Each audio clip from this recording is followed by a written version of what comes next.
영재원 수학이라고 있습니다. 대학부설 영재교육원하고 비슷한 성격이고요. 저희 생각에는 품질은 더 좋습니다. 영재원 과학은 어제 했어요. 제가 유튜브에 어제 올려놨으니까 과학 관심 있는 분 한번 참고하십시오. 영재원 수학을 저희가 만들어서 올해가 2년 차예요. 작년에 1기 했고요. 이게 1년 코스거든요. 1년 코스인데 작년에 1기 했고 올해 2기 하고 있습니다. 저희가 왜 만들었냐면 이런 취지입니다. 2028 대입제도 개편이 되고 고교학점제라는 게 실시가 돼요. 현 중3부터. 근데 고교학점제랑 대입제도 개편을 보면 수능은 응시 과목이 축소돼서 문이과 통합됩니다. 이과 수학은 수능이 안 나와요. 내신은 등급이 5등급제로 좀 바뀌었습니다. 내신 상대평가는 하고요. 현재는 정시 40%, 수시 60%입니다. 이게 70%로 늘어날 가능성이 있어요. 수시가. 서울대는 지금 그런 추세로 가고 있습니다. 또 변화가 있는 게 2022 개정교육과정으로 지금 배우게 되는데 그 전에 2015 개정교육과정일 때는 심화 과목이 전문교과라고 해서 보통 교과 안에 없었어요. 특목고 자사고 애들만 과고, 영재고, 자사고 애들만 수업하는 걸로 했는데 그게 보통 교과로 들어왔습니다. 진로 선택 과목이라는 이름으로. 이게 또 변화가 됐어요. 그 말은 고급 수학, 고급 물리 이런 고급자가 들어간 과목이 옛날에는 일반고에서 수강하기 힘들었는데 이제 일반고에서도 수강할 수 있게 오픈을 했다. 개설하는 학교도 있고 아닐 건데 그래서 어떻게 달라졌냐 하면 요건 다 듣는 일반 선택 누구나 듣는 거예요. 그런데 예를 들면 뭐 인공지능 수학 이런 것도 들어오고요. 미적분 2나 기하는 원래 있던 이과 수학이죠. 이런 게 들어와요. 고급 대수, 고급 미적분, 고급 기하 이런 고급자가 들어와요. 그리고 수학 과제 탐구란 게 있습니다. 이런 것들이 더 추가됐다. 그래서 수능 범위가 줄었어요. 이과 범위가 수능이 안 나와요. 이과 애들이 고2, 고3 때 배우는 게 수능이 안 나오는데 대학에서 예를 들면 전자공학과 뽑고 싶어요. 의대에서 뽑고 싶어요. 전자공학 같으면 물리, 화학 잘해야 돼요. 수학도 잘해야 되니까 고급 대수, 고급 미적분 이런 거 하면 좋겠어요. 의대예요. 생물하고 화학을 깊이 있게 했으면 좋겠어요. 그럴 때 수능에서 체크가 안 되니까 대학에서 어떻게 하냐면 선택 과목하고 선택 과목의 학점을 보게 되는 거예요. 여러분 한번 보십시오. 지금은 수능하고 내신도 숫자만 보니까 애들이 쉬운 것만 들어요. 물리도 쉬운 것만 듣고 그런데 수능 범위가 줄면은 어떤 일이 벌어지냐면 기본적인 거 듣고 플러스 뭐 고급 미적분, 전자기와 양자역학, 고급 물리학 이렇게 심화 과목을 수강하는 애가 돋보일 수밖에 없어요. 여러분이 입학사정관이라면 누구를 뽑겠습니까? 수능 성적이 비슷하다는 전제에서요. 수능의 영향력은 큽니다. 여전히. 아마 제일 클 가능성이 높긴 한데 최상위권 대학은 스카이 이상, 의대, 여기까지는 제 생각에는 내신 또 선택 과목 세특 이런 학생부 종합 전형적인 성격을 일부 가미할 수밖에 없어요. 서울대가 수능 전형인 정시에서도 20% 학생부를 반영하겠다고 했는데 그 40%로 늘리는 걸 검토하고 있어요. 수능만 가지고는 안 되니까. 그래서 이런 심화 과목을 수강할 필요가 있다. 고등학교 때.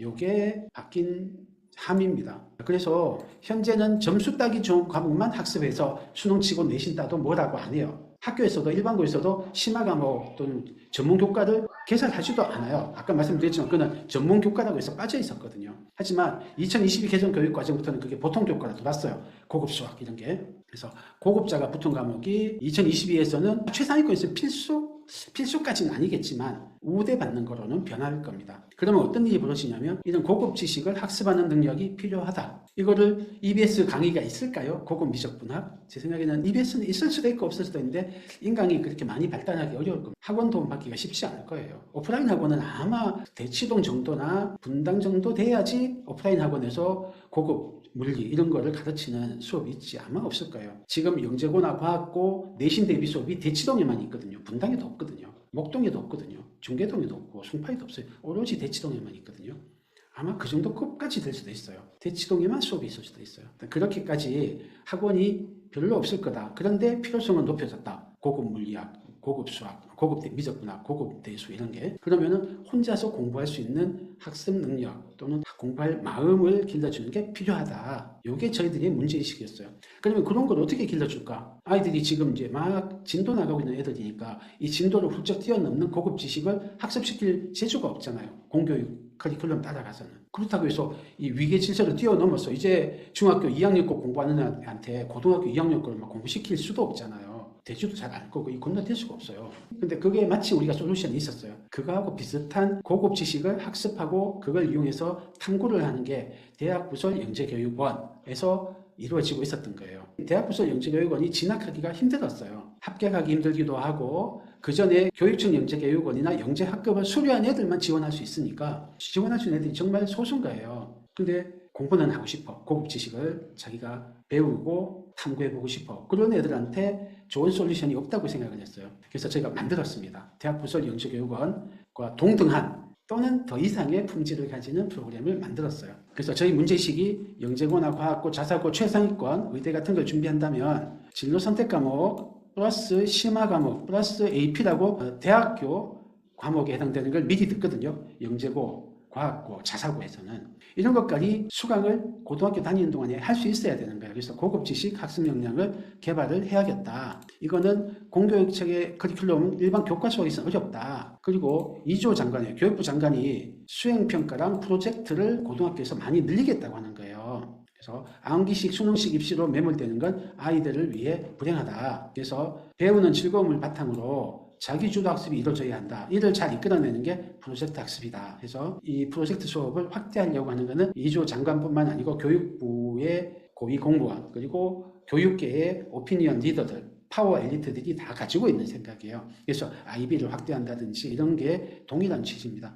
그래서 프로젝트 수업 같은 거를 일반고에서도 좀 더 늘리겠다고 생각을 하고 있어요. 그래서 지금 초등학생들이 고등학교 갈 때쯤 되면은 이런 트렌드가 더 강화되어 있을 거다. 그래서 저희가 고급 지식을 학습할 수 있는 대학부설 영재교육원 비슷한 거를 만들었다. 그럼 영재교육원이 뭐가 좋으냐? 일단 고급 지식 학습 역량 탐구하거든요. 산출물 만들어요. 혼자 안 하고 같이 해요. 그거를 발표까지 하니까 학습 역량, 탐구 역량, 협업 역량, 발표 역량을 개발할 수 있어서 너무 좋더라. 그래서 저희가 만들었습니다. GTG 영재원 수학이라고 만들었습니다. 영재원 과학도 있는데 그거는 어제 설명했고요. 저희 생각에는 대학부설 영재교육원보다 더 좋다고 생각합니다. 프로그램 컨셉이나 프로그램 구성 원리, 수준 이런 거는 비슷하거나 그런데요. 첫째 좋은 점이 교수님 직접 지도 비율이 높아요. 서울대 수학과 학사, 석사, 박사 다 하신 분이세요. 이한복 교수님이. 다음에 이 프로그램을 개발한 건 이한복 교수님하고 저 GTG 원장님 김종명 저하고 같이 개발했어요. 교수님이 1년 동안 밀착해서 지도합니다. 소수의 학생을 교수님이 2시간씩 매주 밀착해서 지도를 하세요. 나중에 산출물 할 때는 넉 달 동안 마치 석사 논문, 박사 논문 지도 교수가 지도하듯이 밀착해서 지도합니다. 그리고 이거를 아이들 블로그에 올리게 해요. 그래서 나중에 혹시라도 입시에 이런 거를 써먹을 수 있게. 내가 초등학교 때 스스로 이런 걸 탐구했어요 라고. 나중에 수행평가를 고등학교 가서 한다고 해봐요. 이렇게 영재원처럼 탐구하고 발표하는 걸 해본 애랑 아닌 애랑 수행평가 수준이 너무너무 차이 날 겁니다. 선생님이 세특에다가 분명히 자세하게 써줄 겁니다. 그냥 아무것도 없이 받아먹기만 하는 학습 공부, 주입식 공부만 했던 애하고 이렇게 프로젝트를 해봤던 애하고 수행평가 때 퀄리티가 너무너무 차이 날 겁니다. 그래서 대치동에서는 영재교육원이나 과학탐구토론대회 이런 거를 꼭 참가를 시키고 있어요. 이게 학생부 종합전형이 현재 60%인데 70%로 확대됐을 때 어마어마한 힘이 된다는 걸 아니까요. 그래서 학생부 종합전형을 대비하는 의미에서도 좋은데 저희가 즐거운 수학탐험대 GTG 영재원 수학이라고 컨셉을 잡아봤습니다. 어떻게 구성되냐? 1주차는요. 호기심을 불러일으켜요. 그래서 탐구를 시킵니다. 탐구하면서 추가 실험을 하는 거예요. 그리고 실험 결과에 대해서 토론을 해요. 학생들끼리 토론할 때도 있고 팀 단위로 토론할 때도 있고 교수님하고 토론할 때도 있고요. 하다 보면은 어떤 지식이 필요해요. 그러면 그 지식을 학습합니다. 학습하는 방식은 교수님한테 배울 수도 있고 참고 자료를 찾아볼 수도 있고 그렇게 합니다. 그렇게 해서 토론하고 협업하고 뭘 탐구할지 탐구 계획서를 초안을 만들어요. 아, 내가 이런 게 궁금해. 지금 예를 들면은 이따 예를 들겠지만 적분을 배우거든요, 애들이. 근데 적분을 정석에 있는 것처럼 그렇게 적분의 공식으로 안 하고 어떤 원뿔 또는 구, 원기둥의 부피를 알고 싶어. 건널기를 알고 싶어. 어떻게 하면 좋을까? 실제 문제 가지고 해요. 근데 그런 걸 하려다 보니까 잘게 잘라서 재조립하면 돼. 이런 식으로 해가지고 그런 거가 나중에 적분이라고 해까지 배우는 거거든요. 그러고 나서 더 추가로 자기가 궁금한 게 생겨요. 그러면은 어떻게 탐구하겠다. 과제를 잡은 다음에 이런 방법으로 탐구하겠다 해요. 2주차, 3주차는 계속 심화 실험, 심화 탐구, 필요한 개념 원리를 더 해요. 그리고 토론 협업 친구들이나 선생님들하고 탐구 노트 만들고 4주차는 집에서 안 하고 학원에 와서 산출물 2시간 내내 소논문을 써요. 그래서 발표하고 또 토론도 합니다. 이렇게 발표하셨는데 이럴 때는 어때요? 이런 식으로 서로 질의응답도 하고 교수님이 하시기도 하고 그래서 포트폴리오로 블로그에 올리고 자료를 간직합니다. 이게 한 달 단위로 이루어져요. 한 주제가 보통 4주, 좀 길 때는 5주를 해요. 그렇게 해서 한 달 단위로 탐구한 다음에 학습하고 학습한 걸 바탕으로 산출물 쓰고 그 다음에 여름 방학쯤 되면 장기 과제를 설정을 해요. 이거는 이제 교수님하고 계속 마치 석사 논문 잡듯이 논문 주제 잡듯이 잡아요. 그리고 넉 달 동안 논문 지도합니다. 그리고 12월 연말에 산출물 발표대회 했어요. 작년에도 발표대회 했고요. 올해도 발표대회 할 겁니다. 저희가 논문집을 만들어서 아이들한테 논문집을 주고 수료증을 주고 부모님들이 다 오셔가지고 막 해요. 부모님들 와서 하고 어떤 경우는 이제 친구가 와서 보고 그러기도 합니다. 부모님 두 분 다 오시더라고요. 작년에 보니까. 올해 어떤 주제를 탐구했냐 하면 1월 달에 DP와 쿼티라고 합니다. 고려대 김홍찬 수학과 교수님이 논문이 있는데 이 논문을 바탕으로 탐구합니다. 그 다음에 2월 달에는 무게중심과 평균을 해요. 삼각형의 무게중심은 이제 나중에 중학교 가면 배우잖아요. 이번에는 사각형, 오각형, 육각형의 무게중심, 그 다음에 입체도형의 무게중심까지 탐구를 해요. 이런 거 공교육에서 안 배워봤던. 그 다음에 3월 달에 이진법과 피보나치 수 해서 진법으로 분해하는 걸 해요. 정수를 이진법, 3진법, 16진법 이런 거 하고, 그 다음 정수의 제켄도르프 분해라는 걸 합니다. 처음 듣는 게 나오시죠? 예, 이걸 하고 여기서 이 진법을 이용한 게임도 하고 그렇습니다. 그 다음에 4월 달에는 생성의 규칙에서 생성함수라는 걸 해요. 코네이의 생명게임, 다음 파이썬이라는 걸 애들한테 가르쳐줘요. 코딩하는 언어거든요.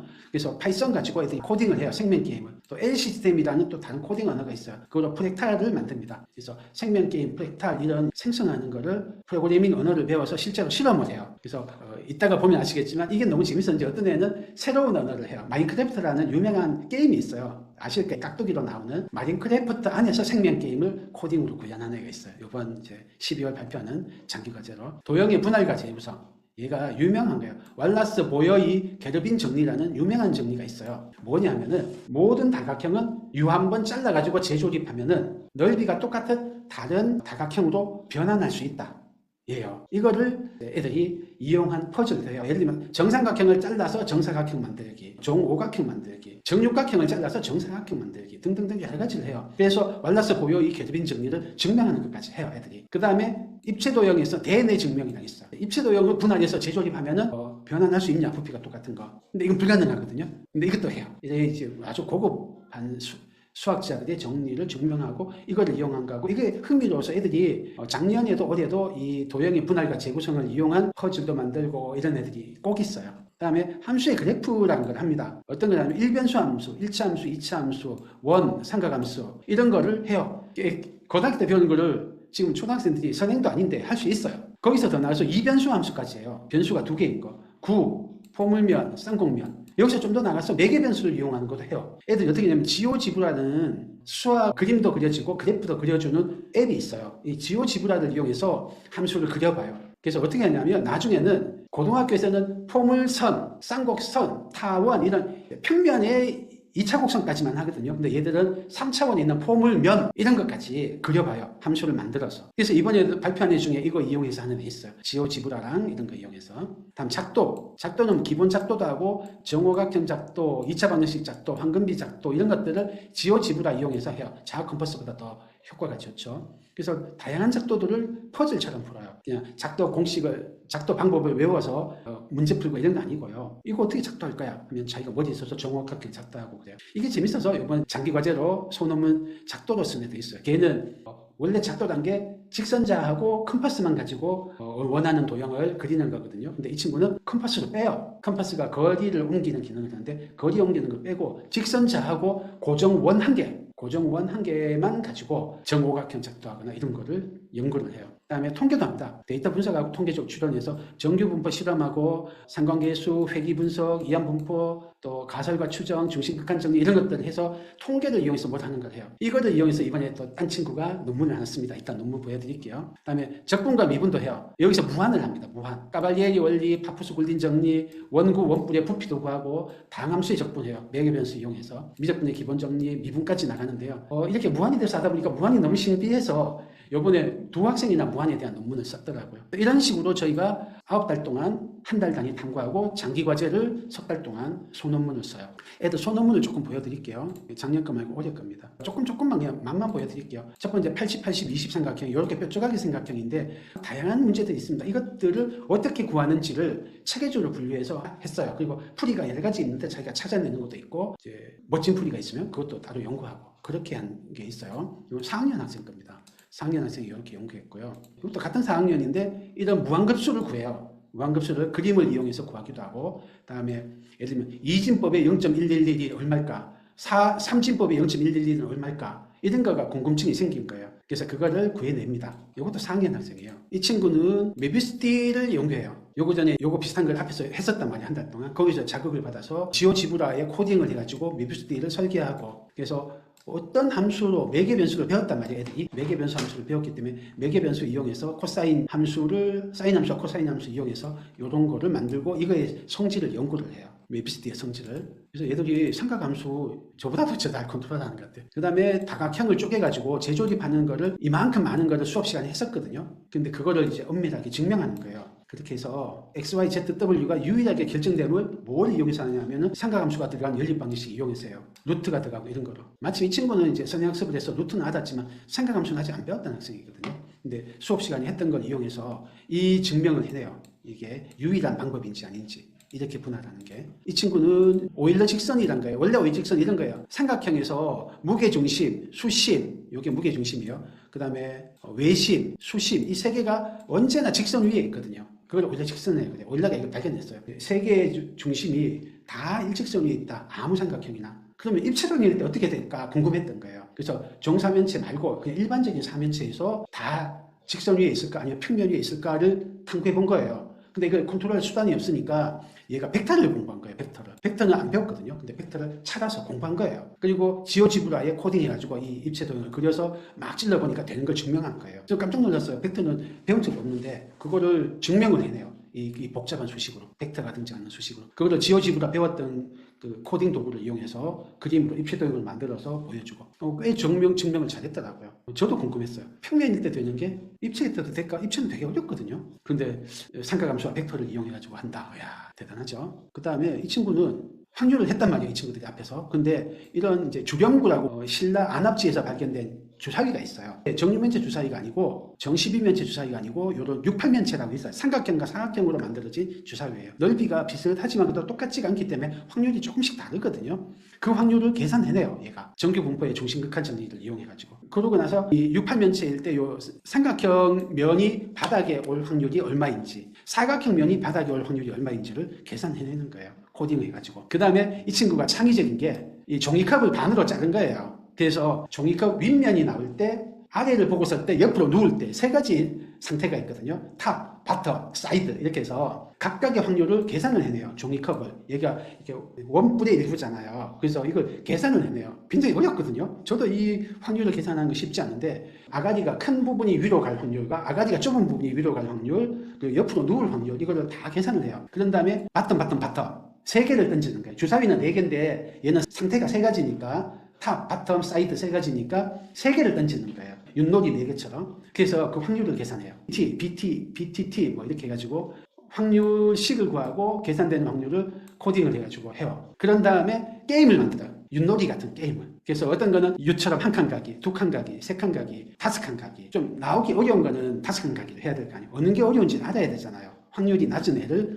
좋은 거로 만들어야 되니까. 그거를 해서 게임을 구상했어요. 해보고 이건 참 재미없는데 하면 좀 룰을 바꾸고 이렇게 창작을 한 거예요. 아마 이거 대학부설영재교육원이나 교육청영재교육원에서 해서 이 산출됐으면 전국 창출물 대회 도대표로 나갔을 것 같아요. 경기도 대표로. 굉장히 인상적이었어요. 어린이틱한데 사용하는 도구는 굉장히 수준 높은 도구고 연구도 정밀하더라고요. 그래서 깜짝 놀랐어요. 얘들이 6학년이었거든요. 그래서 4학년하고 확실히 레벨이 다르더라고요. 이 친구는 확률적인 실험으로 무리수값 구하기예요. 파이를 구하는 거예요. 3.14 이거를. 그게 비폭의 바늘 실험이 있어요. 바늘을 원앙에 떨어뜨려서 바늘이 어디쯤 걸치는지 확률을 구해서 파이의 근사값을 구하는 건데 그거를 코딩을 해서 자기가 다른 방법으로 한번 해봐요. 비폭의 방식 아니고. 그래서 100만 번 돌리기까지 교란 순열이라고 난수 함수를 이용해가지고 컴퓨터로 실험을 해서 해보니까 진짜 되네 확인하고요. 이번에는 없었던 거 루트 2의 근사값을 실험으로 하는 거예요. 그래서 정사각형에 동전을 던져가지고 떨어지는 걸 보고 루트 2의 근사값을 구하는 거를 실험을 돌려봐요.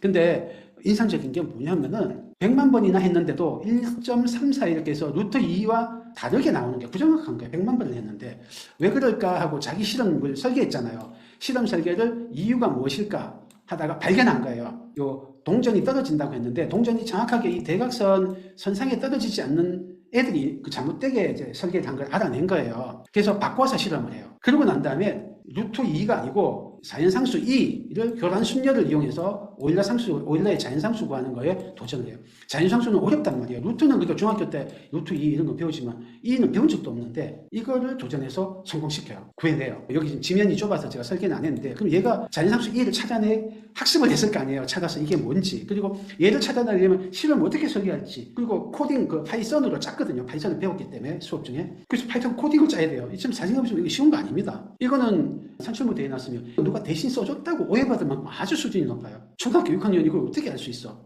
애들 수준이 너무 높더라고요. 이 두 학생이 형제거든요. 둘 다 6학년 형제예요. 그래서 지금 감탄했습니다. 제가. 그 다음에 이 친구는 무한히 신기했던 거예요. 자연수 1, 2, 3, 4하고요. 유기수 2분의 1, 3분의 1 쫙 나가자면 유기수 엄청 많잖아요. 근데 이게 개수가 같아요. 1대 1이에요. 어떻게 생각하면 자연수의 몇 배가 많은데 유기수가. 근데 이렇게 개수가 같아서 체급이 같은 무한이다. 그런데 실수는 체급이 다른 무한이다. 이런 것들을 학습을 한 거예요. 이게 증명하는 과정이거든요. 그러더니 이거 보이실지 모르겠는데 이런 함수를 이용해서 얘가 실수 집합 전체의 개수 체급보다 혹시 더 큰 게 있는지 찾아보는 거예요. 실수보다 더 큰 체급의 무한집합이 있는지. 근데 자기가 후보로 했던 거를 이렇게 해서 동일하다 후보로 했던 거를 성공은 못했어요. 큰 걸 못 찾았는데 자기가 생각했던 크다고 생각했던 게 실수하고 개수가 똑같다는 걸 증명은 한 거예요.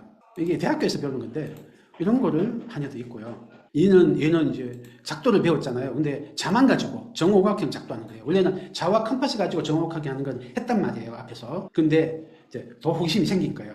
그러면은 콤파스 없이 자만 갖고 정오각형 작도할 수 있나? 그래서 요 작도가 있어. 이름이 있거든요. 원 하나 주고 그 다음에 이 원은 유일해요. 요거 하나뿐이고 나머지는 다 직선만 할 수 있어요. 자만 있어요. 근데 어찌어찌해서 정오각형 작도하는 과정이에요. 이렇게 점점 나가는 중이에요. 이거를 끈기 있게 해서 해낸 거예요. 야, 그래서 감탄했습니다. 이런 거는 진짜 석 달 동안 이거를 연구한 거예요. 그래서 논문으로 쓴 거예요. 마지막에 여기는 마침 5학년 쌍둥이 형제도 있었는데 쌍둥이 형제가 마인크래프트라는 게임을 이용해가지고 생명 게임을 코딩한 거예요.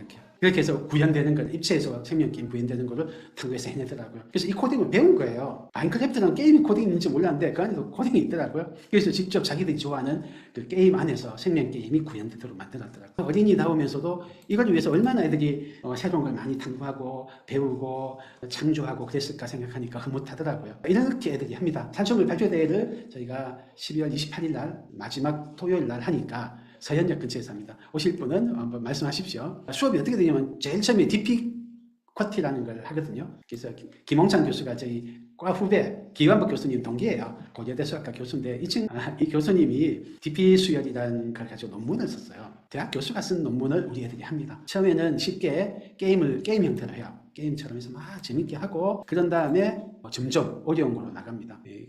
뭐 있습니다. 이게 규칙이 있는데 너무 설명하면 길 것 같고요. 그래서 해보면 어떤 특징이 있거든요. 자기들이 실험을 했는데 해보면 어떤 특징이 있어요. 그래서 점점 이 DP 수열을 길게 만드는 방법에 대해서 연구를 해요. 처음에 해보면은 한 9줄, 10줄을 잘 못 넘어가거든요. 해도 다 비슷하게 끝나요. 근데 여러 번 실험하면서 연구하고 관찰하다 보면 이거를 어떤 특징이 있어요. 길어질 때의 특징. 그 패턴을 점점 연구해서 더 길게 만드는 방법을 연구합니다. 그래서 얘들이 성공해요. 그게 바로 김홍창 교수의 논문 주제거든요. 무한히 길게 하는 거. 그걸 얘들이 해냅니다. 그래서 코딩으로 해요. 근데 그 전에 이제 그냥은 그렇게 못 가니까 우리가 교수님이 계속 가이드를 해주시죠. 그 다음에 탐구를 해요. 이걸 하고 나서 신기하잖아요. 세수로 했는데 5수로 하면 어떻게 될까? 정수로 했는데 실수로 하면 어떻게 될까? 빼기를 이용했는데 나누기를 하면 어떻게 될까? 이런 식으로 이제 호기심을 던져요, 교수님이. 그리고 자기가 호기심을 던지기도 하고요. 그래서 그걸 딱 논문 주제로 잡아서 한 달 동안 마지막 주 4주차에 논문을 발표해요. 만들고. 처음에는 집에서 하기 시켰어요. 근데 집에서 안 해오더라고요. 그래서 저희가 수업 중에 논문 쓰는 걸로 바꿨습니다. 요게 저희 수업 탐구 이제 한 달 동안 하는 거 예시예요. 이런 식으로 해서 마지막 이제 산출물 대회까지 1년 내에 대장정을 거칩니다. 1월달 첫 주부터 시작해서 12월 마지막 주까지 합니다. 모집합니다. 내년 3기죠. 3기생을 모집합니다. 흥미로운 수학 주제를 깊게 탐구하고 싶은 학생. 예비 4, 5, 6 학년은 5학년 편성입니다. 시험 일시는 18일부터 27일까지 합니다. 시간은 2시간 정도 줍니다. 필요하면 더 줍니다. 시험 범위는 사고력과 문제해결력을 칩니다. 수업료는 없습니다. 응시료는 없습니다. 궁금한 거는 데스크에 연락하시면 됩니다. 예, 감사합니다. 수업 요일과 시간 궁금합니다. 수업 요일은 일단 토요일에 2반 정도 생각하고 있어요. 토요일 11시 수업하고 2시 수업, 2시간짜리 수업이고요. 학생 응시자가 많거나 적은 거에 따라서 주중반이 열릴 수도 있어요. 학생이 너무 많으면 한반 인원이 많이 가져갈 수가 없어요. 왜냐하면 교수님이 계속 밀착 지도를 해야 되기 때문에. 그래서 인원이 많으면 주중반을 오픈할 수도 있는데 현재는 토요일 2반 정도 생각하고 있습니다. 또 궁금한 거 있으실까요? 선행이 어느 정도 되어 있어야 가능할까요? 테스트 수준은 어느 정도일까요? 6학년 B와 비율 알 정도면 됩니다. 중학교 과정 선행 안 할 일도 있었거든요. 근데 1년 동안 했어요. 문자화식 중학교 1학년 1학기 때 문자화식을 알면은 좀 더 편하긴 합니다. 근데 이 수업이 굉장히 장점이 학습을 가속해달라고 해봐줘요. 그래서 6학년 갈 줄 알던 애가 문자식을 그냥 막 배워오더라고요. 근데 중학교 1학년 1학기 문자식 할 줄 알면 더 좋고요. 아까 보십시오. 고등학교 2학년 때 배우는 자연상수, 그리고 그 자연상수의 값을 구하는 거는 대학교 때 배우는 거거든요. 그런 걸 애들이 막 배워서 해요. 미분적분 배워서 해요. 학습 능력이 엄청 높아져요. 그러니까 좀 적어도 괜찮다. 예비초 5인데 5학년 2학기까지만 학습한 상태입니다. 합격하기 어려울까요? 한번 시험 쳐보십시오. 저희가 한 절반 이상 불합격하긴 하거든요. 그래서 제가 수업을 따라가기 어려울 정도면 어렵다고 말씀을 드릴게요.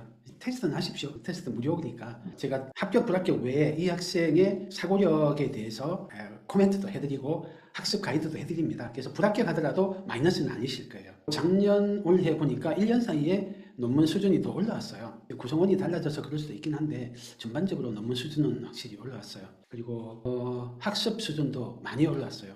애들이 상당히 깊이 들어간 애들은 많이 학습했더라고요. 마인크래프트의 코딩을 어떻게 배웠어? 정말 그걸 어떻게 학습했죠? 그리고 탐구 능력은 뭐 아까 제가 극찬했던 6학년 자매 같은 경우는 둘 다 상당한 수준입니다. 아마 이거를 고등학교 1학년, 2학년 때 수행평가로 제출해도 그 고등학교 선생님이 학생부에 아주 극찬을 적어주실 정도 수준이에요. 굉장히 수준 높습니다. 근데 그거를 얘들이 선행학습 많이 안 했던 애들이거든요. 그런데 고등학교 2, 3학년 수준의 이상을 학습하고 그리고 탐구했던 수준은 상당히 높아요. 더 궁금하신 거는 전화를 주십시오. 자세하게 상담 드리겠습니다. 긴 시간 감사합니다. 안녕히 계십시오.